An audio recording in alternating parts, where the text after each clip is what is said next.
Toad in the hole has to be one of my all-time favourite recipes, and it is so easy to make. We've got some eggs, milk, a little pinch of salt, and then we're going to give that a good whisk. Into there, we sieve the flour, just a little bit at a time.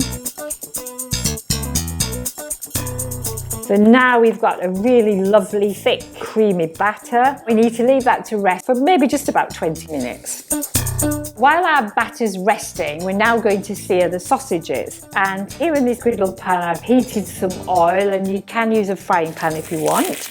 The searing will take probably 5 to 10 minutes. We're not cooking them, we just want to get them browned all over. I've heated my roasting tin in the oven with a little fat, and so in go the sausages. I'm just going to pop this back into the oven for about 5 minutes so I keep that fat really nice and hot before I add the batter.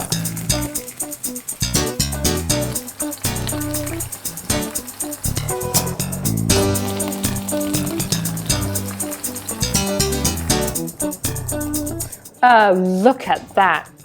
Absolutely delicious. All that's begging for now is some really good, rich onion gravy.